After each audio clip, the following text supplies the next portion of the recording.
Praise the Lord friends, I hope you all fine. God bless you. प्रभु आप सभी को बहुत बहुत आशीष दें।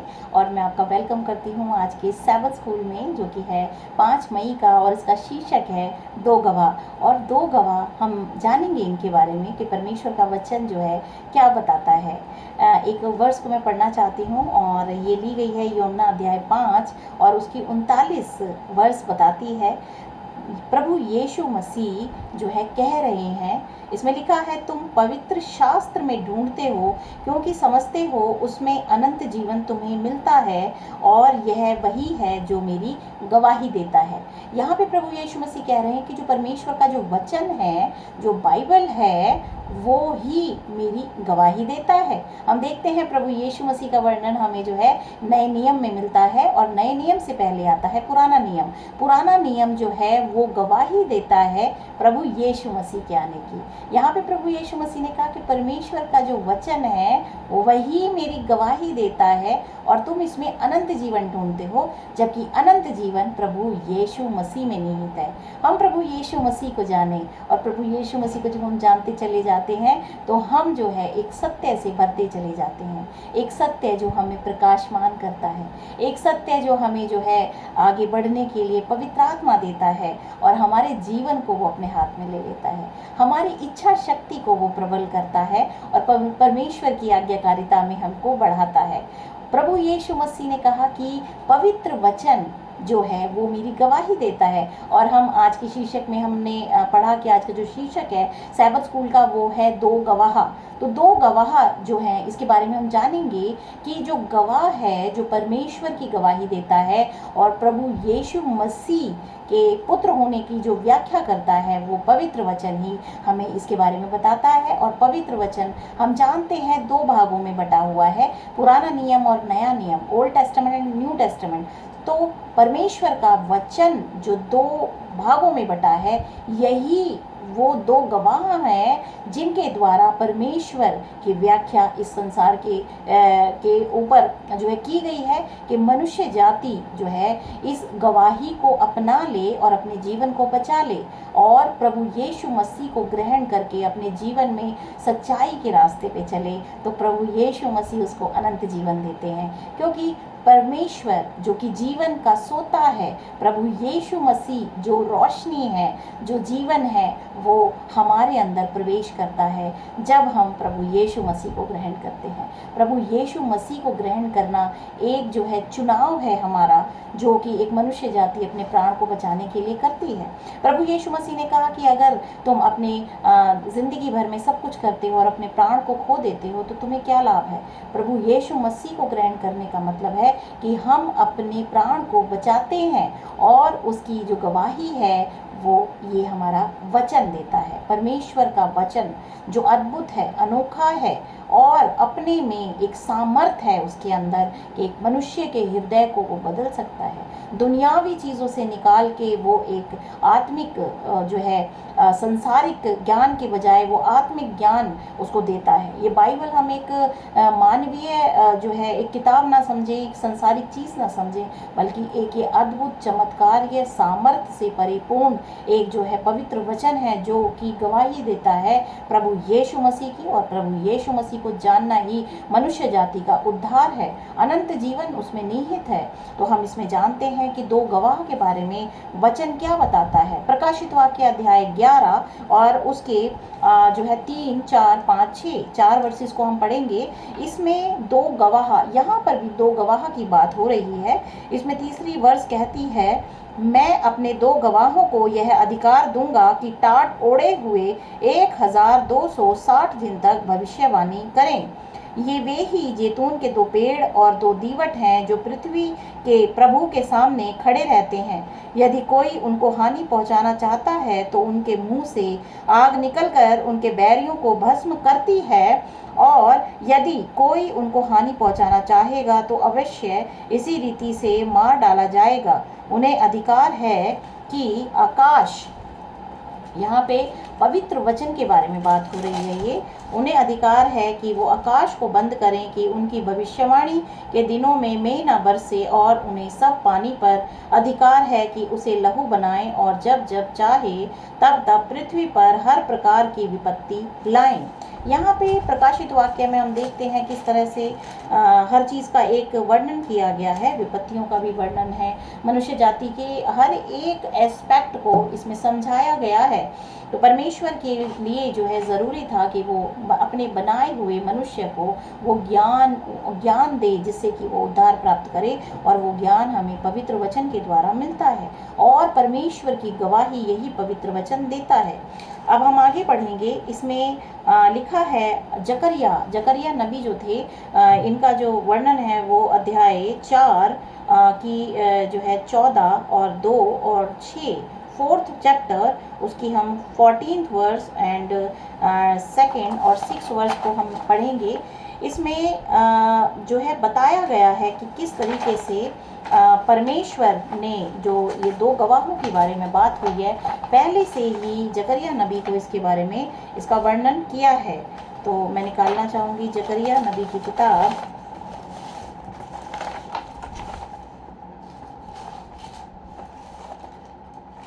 जकरिया नबी की किताब और उसकी 4th चैप्टर। इसमें जो 14th वर्स है उसमें लिखा है, तब उसने कहा, इनका अर्थ ताज़े तेल से भरे हुए वे दो पुरुष हैं जो सारी पृथ्वी के परमेश्वर के पास हाजिर रहते हैं। और 2nd वर्स में लिखा है, उसने मुझसे पूछा, तुझे क्या दिखाई पड़ता है? मैंने कहा, एक दीवट है जो संपूर्ण सोने की है, और उसका कटोरा उसकी चोटी पर है, और उस पर उसके 7 दीपक हैं जिनके ऊपर बत्ती के लिए 7 नलियां हैं। और 6 वर्स बताती है, तब उसने मुझे उत्तर देकर कहा, जरुब्बाबेल के लिए यहोवा का यह वचन है, ना तो बल से और ना शक्ति से और जो है परंतु मेरे आत्मा के द्वारा होगा, मुझ सेनाओं के यहोवा का यही वचन है। परमेश्वर ने जो है इन गवाहों के बारे में जकरिया नबी पर अपने प्रकाश को डाला है। और यहाँ पे जकरिया नबी जो है, जो दो पेड़ों का वर्णन, जो जैतून के पेड़ का जो वर्णन है, वो एक जो है एक ज्ञान, एक प्रकाश, एक सामर्थ्य के बारे में बात कर रहे हैं, और वो है परमेश्वर का पवित्र वचन। दो जैतून के वृक्ष जो कि पुराना नियम और नया नियम है, पुराना नियम और नया नियम दोनों मिलके पूरे सत्य को जो है बताते हैं। एक आधा अधूरा सत्य जो है, बहुत ही जो है आधा अधूरा सत्य जो है वो सही नहीं होता है। क्या कहा जाता है कि आधा सत्य जानना हानिकारक होता है। तो हम जो मॉडर्न मसीह हैं, इस समय हम पुराने नियम को जो है नहीं मानते हैं। Most of the Christians not favor to read the Old Testament because they feel that New Testament is sufficient for them. But वचन बताता है कि पुराना नियम, खुद यीशु मसीह ने कहा कि ये पवित्र वचन ही मेरी गवाही देता है, और नया नियम तो खैर हम यीशु मसीह के बारे में और उनके प्रेरितों से उनके बारे में हमने जो है उसमें पढ़ा है, उसका पूरा वर्णन है। लेकिन यीशु मसीह के आने की भविष्यवाणियाँ पुराने नियम में दी गई हैं। तो यहाँ पे जो दो जैतून के जो पेड़ हैं, जो कि दीवट के एक दाईं और एक बाईं ओर हैं, वो परमेश्वर का पवित्र वचन है, जो पुराना नियम और नया नियम है। इन दोनों से ही हम संपूर्ण प्रकाश पाते हैं। जो जैतून का जो पेड़ है, जैतून जो है उससे तेल निकाला जाता है। तेल जो है उस दीवट में एक तेल दे रहा है, और वो तेल के द्वारा जो दीवट में जो 7 चीज़ें हैं, 7 आत्माएं परमेश्वर की जो हैं, वो हमें प्रकाश देती हैं। इस तरीके से पवित्र वचन जब हम पढ़ते हैं, तो उस वचन के प्रकाश के द्वारा, उस तेल के द्वारा हम जो है हमारे अंदर परमेश्वर का प्रकाश, जिसमें कि बुद्धि की आत्मा, ज्ञान की आत्मा, समझ की आत्मा और युक्ति की आत्मा, सामर्थ की आत्मा, पराक्रम की आत्मा और यहोवा के भय की आत्मा, ये सब प्रज्वलित होती हैं। हमारे अंदर परमेश्वर की बुद्धि आती है, परमेश्वर का बल आता है। सिर्फ परमेश्वर की पवित्र आत्मा, पवित्र आत्मा के द्वारा ही हम प्रज्वलित होते हैं, प्रकाशमान होते हैं। तो वो हमें कहाँ से मिलता है? पवित्र वचन से। परमेश्वर का पवित्र वचन जो कि 2 नियमों में बटा है, उन दोनों नियमों को जैतून के पेड़ की जो है वो एक तुलना की गई है, जिससे कि हमें तेल मिलता है, हमें रोशनी मिलती है, पवित्र आत्मा मिलती है। इस तरीके से यहाँ पे जकरिया नबी के द्वारा जो है दीवट और जैतून वृक्षों से संबंधित दर्शन से बताया गया कि किस तरह से पवित्र आत्मा के द्वारा ही मनुष्य जाति को जो है प्रकाश परमेश्वर देते हैं, और ये आता है पवित्र वचन से। बाइबल का पढ़ना हमारे लिए इसीलिए बहुत ही ज़रूरी है कि हम बाइबल को पढ़ें, इसके लगातार अध्ययन को हम करें। और यहाँ पे हमने देखा भविष्यद्वक्ता ने यहाँ पे सुनहरे दीवट के दोनों ओर जो 2 जैतून के पेड़ देखे, वही कल्पना जो हम यहाँ प्रकाशित वाक्य 11 में पाते हैं, जो हमने अभी देखा कि 2 जो हैं गवाह हैं जो टाट ओढ़े 1200 जो एक समय अवधि जो इसमें दी है उस तक उसमें वो क्या कर रहे हैं? प्रचार कर रहे हैं, गवाही दे रहे हैं। तो ये जो दो पवित्र वचन हैं, ये ही वो जो हैं जैतून के 2 वृक्ष हैं, जो कि हमारे प्रकाशित वाक्य में यहाँ पे 2 गवाह की उपाधि जो दी गई है, 2 गवाह पवित्र वचन की ओर इशारा करता है। जकरिया को बताया गया कि यह 2 अभिषिक्त लोगों का प्रतिनिधित्व करता है जो संपूर्ण रूप से प्रभु के साथ पृथ्वी पर खड़े रहते हैं। यहाँ पे हम एक चीज़ नोट करेंगे कि प्रभु के साथ पृथ्वी पर यहाँ पे क्या दिया गया है? परमेश्वर का वचन जो कि उसकी प्रेरणा से रचा गया है, और परमेश्वर की पवित्र आत्मा के द्वारा जो है भविष्यवाणी करके जो है ये कहा गया है। तो प्रभु के साथ पृथ्वी पर खड़े रहते हैं ये दो अभिषिक्त लोग, 2 अभिषिक्त नियम जो कि बाइबल के हैं। यहाँ पे हमने देखा कि इस तरह से वो पृथ्वी पर खड़े रहते हैं। जैतून के पेड़ दीवट में तेल डालते हैं, जिससे वह प्रकाश देता रहता है। हमें भजनकार की लिखी बात याद आती है, तेरा वचन मेरे पाँवों के लिए दीपक और मेरे मार्ग के लिए उजाला है। ये 119 अध्याय भजन संहिता 105 में लिखा है। तेल पवित्र आत्मा का प्रतिनिधित्व करता है, जो कि हमने जकरिया अध्याय 4 की 2 और 6 में पढ़ा। इस तरह से हम देखते हैं कि प्रकाशित वाक्य 11 में यूहन्ना का दर्शन दुनिया को रोशन करने के लिए पवित्र आत्मा की शक्ति में घोषित किए जा रहे परमेश्वर के वचन का वर्णन कर रहा है। ये दोनों गवाह भविष्यवाणी कर सकते हैं, और जब तक वे भविष्यवाणी करते हैं तब तक बारिश को गिरने से रोक सकते हैं, वे जल को रक्त में बदल सकते हैं और पृथ्वी पर विपत्तियां फैला सकते हैं। परमेश्वर के वचन के अनुसार एलिया ने कहा कि इज़राइल पर वर्षा नहीं होगी, और उसकी प्रार्थना के उत्तर में 3.5 वर्ष तक वर्षा नहीं हुई। ये हम देखते हैं कि 1 राजा अध्याय 17-18 में इन सब का वर्णन है, और निर्गमन अध्याय 7 में भी वर्णन है किस तरह से मिस्र में जो है परमेश्वर ने विपत्तियां भेजी। यहाँ पे हम देखते हैं याकूब 5 की 17 में लिखा है, एहल्या भी जो हमारे समान दुख सुख भोगी मनुष्य था, और उसने गिड़गिड़ाकर प्रार्थना की कि मेह न बरसे, और 3.5 वर्षों तक भूमि पर मेह न बरसा। और फिर उसने परमेश्वर से प्रार्थना की, और बाल के झूठे भविष्यद्वक्ताओं के सूखे को समाप्त करने में विफल रहने के बाद बारिश लौट आई, जिसे हम 1 राजा 17 अध्याय और 18 अध्याय में हमने पढ़ा, और निर्गमन 7 में हमने पढ़ा कि किस तरह से फिरौन के सामने परमेश्वर के लोगों को आज़ाद करने से जब उसने इनकार कर दिया तो विपत्तियां जो है भेजी परमेश्वर ने। जो लोग पवित्र वचन को क्षति पहुंचाना चाहते हैं, वे उसके मुंह से निकलने वाली आग से भस्म हो जाएंगे। परमेश्वर कहता है, तू जो यह वचन कहता है सुन, मैं तेरे मुंह में अपने वचन को आग बनाऊंगा, और इस प्रजा को लकड़ी बनाऊंगा, और वह उसको भस्म करेगी। यिर्मयाह अध्याय 5 की 14 में लिखा है, इस कारण सेनाओं का परमेश्वर यहोवा यूं कहता है, ये लोग जो ऐसा करते हैं, इसीलिए देख मैं अपना वचन तेरे मुंह में आग और इस प्रजा को काठ बनाऊंगा, और वह उनको भस्म करेगी। यहाँ पे साफ साफ बताया गया है कि परमेश्वर का वचन वो जो है आग है, परमेश्वर का वचन आग है, जो कि जो है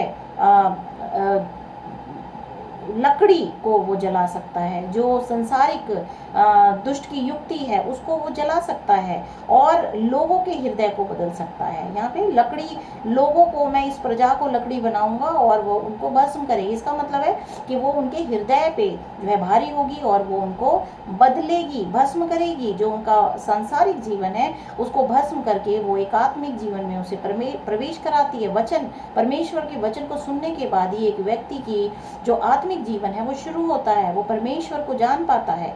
परमेश्वर का वचन उन सभी पर निर्णय सुनाता है जो इसे अस्वीकार करते हैं। उसका वचन मुंह के आग के समान है। यूहन्ना अध्याय 39 में हमने पढ़ा कि किस तरह से प्रभु यीशु मसीह ने अपने बारे में कहा कि ये वचन ही है, ये आपका जो ये पवित्र वचन ही। मैं पढ़ना चाहूँगी एक बार। इसमें लिखा है यूहन्ना में 5:39 में प्रभु यीशु मसीह कह रहे हैं, तुम पवित्र शास्त्र में ढूंढते हो क्योंकि समझते हो कि इसमें अनंत जीवन तुम्हें मिलता है और यह वही है जो मेरी गवाही देता है। यहाँ पे जो परमेश्वर का जो पवित्र शास्त्र है जो 2 भागों में बटा है, यही प्रभु यीशु मसीह की गवाही देता है। यहाँ पे इसमें यीशु ने घोषणा की कि पुराने नियम के पवित्र वचन उसकी गवाही देते हैं। यह भी कहते हैं कि सुसमाचार को पूरी दुनिया में साक्षी के रूप में घोषित किया जाएगा। यहाँ पे मत्ती 24:14 में हम पढ़ते हैं कि किस तरीके से प्रभु यीशु मसीह ने कहा कि जो राज्य का, परमेश्वर का जो सुसमाचार है वो सारे जगत में बताया जाएगा। लिखा है, और राज्य का यह सुसमाचार सारे जगत में प्रचार किया जाएगा कि सब जातियों पर गवाही हो और तब अंत आ जाएगा। प्रभु यीशु मसीह का वचन सत्य है और इस तरीके से वो फूल रहा है। पूरे संसार में लोग जो है बाइबल को जानते हैं और सबसे ज़्यादा जो किताब है बिकने वाली संसार में वो किताब है वो बाइबल ही है। बाइबल को जो है प्रतिबंधित किया गया, लेकिन उस परमेश्वर का कार्य को कोई प्रतिबंधित नहीं कर सकता और वो आज भी जो है बहुत ही सबसे ज़्यादा पढ़ी जाने वाली पुस्तक है। और नया नियम जो पुराने नियम के साथ है उस गवाही का आधार है।